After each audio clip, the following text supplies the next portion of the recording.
ओशो कहते हैं भय को न मारा जा सकता है न जीता जा सकता है, केवल समझा जा सकता है और केवल समझ ही रूपांतरण लाती है, बाकी कुछ नहीं।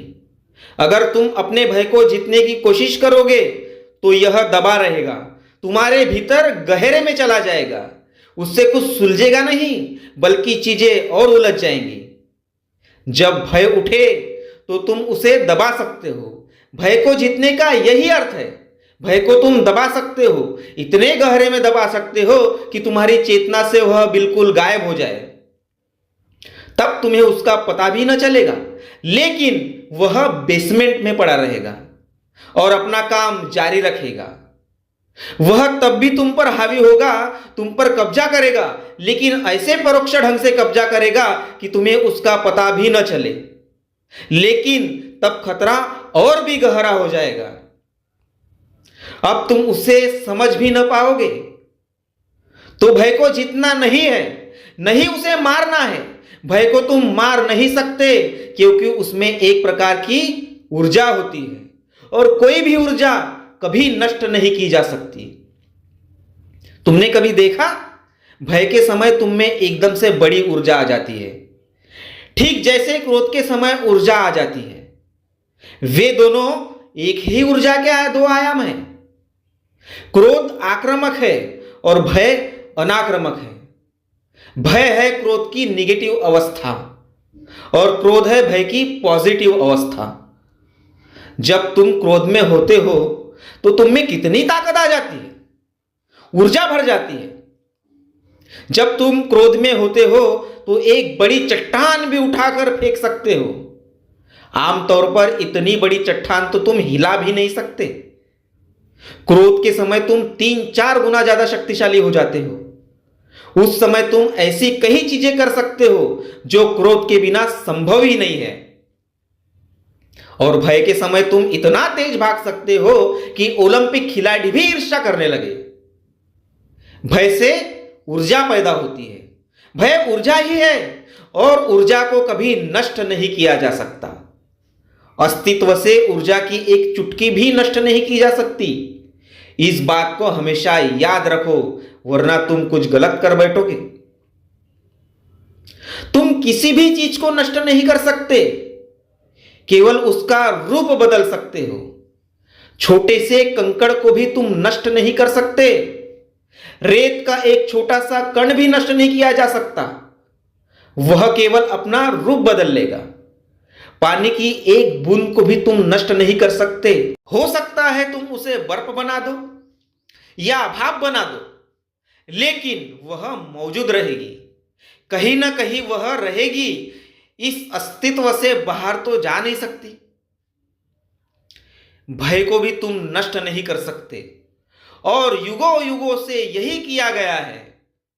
लोग भय को नष्ट करने की, क्रोध को, काम को, लोभ को और ऐसी कितनी ही चीजों को नष्ट करने की कोशिश करते रहे हैं। पूरी दुनिया इस तरह कोशिश करती रही है और परिणाम क्या हुआ? मनुष्य उतल पुतल हो गया, कुछ भी नष्ट नहीं हुआ।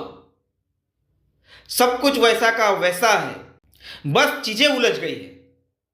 कुछ भी नष्ट करने की जरूरत नहीं है, क्योंकि पहली बात, कुछ भी नष्ट किया नहीं जा सकता। तो फिर करना क्या है? भय को तुम्हें समझना है। भय क्या है, कैसे उठता है भय, कहां से आता है, उसका संदेश क्या है? बिना किसी पक्षपात के उसमें झांको, तभी तुम समझ पाओगे। अगर तुम्हारी पहले से ही धारणा बनी हुई है कि भय गलत है, कि भय नहीं होना चाहिए, मुझे भयभीत नहीं होना चाहिए, तब तुम उसमें झांक ना पाओगे। भय का आमना सामना तुम कैसे कर सकते हो? अगर तुमने पहले से ही निर्णय ले लिया है कि भय तुम्हारा दुश्मन है, तो उसकी आंखों में तुम कैसे झांक सकते हो? दुश्मन की आंखों में कोई नहीं देखता। अगर तुम सोचते हो कि यह गलत चीज है, तो तुम उससे बचकर निकलना चाहोगे, उसकी उपेक्षा करना चाहोगे। पहले सारे पूर्वाग्रह, सारी धारणाएं, पूरी निंदा को छोड़ो। भय एक तथ्य है, उसका सामना करना है, उसको समझना है और केवल समझ के द्वारा ही उसे रूपांतरित किया जा सकता है। वास्तव में समझने से ही वो रूपांतरित हो जाता है, बाकी कुछ और करने की जरूरत नहीं है। समझ ही उसे रूपांतरित कर देती है। भय क्या है? पहली बात, भय हमेशा किसी इच्छा के आसपास पनपता है। तुम प्रसिद्ध होना चाहते हो, संसार के सबसे प्रसिद्ध व्यक्ति बनना चाहते हो, फिर भय शुरू होता है। अगर ऐसा न हो सका तो क्या होगा? भय लगता है। भय उस इच्छा का बाई प्रोडक्ट है। तुम संसार के सबसे धनवान व्यक्ति बनना चाहते हो, सफलता न मिली तो क्या होगा? सो भीतर से तुम कांपने लगते हो। भय शुरू हो जाता है। तुम्हारी किसी स्त्री पर मलकियत है, तुम भयभीत होते हो कि हो सकता है कल तुम्हारी उस पर मलकियत न रहे, वह किसी और के पास चली जाए। अगर वह जीवित है तो वह जा सकती है। सिर्फ मुर्दा स्त्रियां कहीं नहीं जाती, केवल एक लाश पर ही मलकियत की जा सकती है। उसके साथ कोई भय नहीं, वह हमेशा तुम्हारे पास रहेगी। फर्नीचर पर तुम कब्जा कर सकते हो, उसके साथ कोई भय नहीं है। लेकिन कौन जानता है कल वह तुम्हारी नहीं थी, आज तुम्हारी है। कौन जानता है कल वह किसी और की हो जाए। भय लगता है। यह भय मलकियत करने की इच्छा से उठ रहा है। यह एक बाई प्रोडक्ट है, क्योंकि तुम कब्जा करना चाहते हो, इसलिए भय है। अगर तुम कब्जा करना न चाहो तो फिर कोई भय नहीं है। अगर तुम्हारी ऐसी कोई इच्छा ना हो कि भविष्य में तुम यह बनना चाहोगे या वह बनना चाहोगे तो फिर कोई भय नहीं है। अगर तुम स्वर्ग जाना नहीं चाहते तो कोई भय नहीं रहेगा। कोई धर्मगुरु तुम्हें डरा नहीं पाएगा।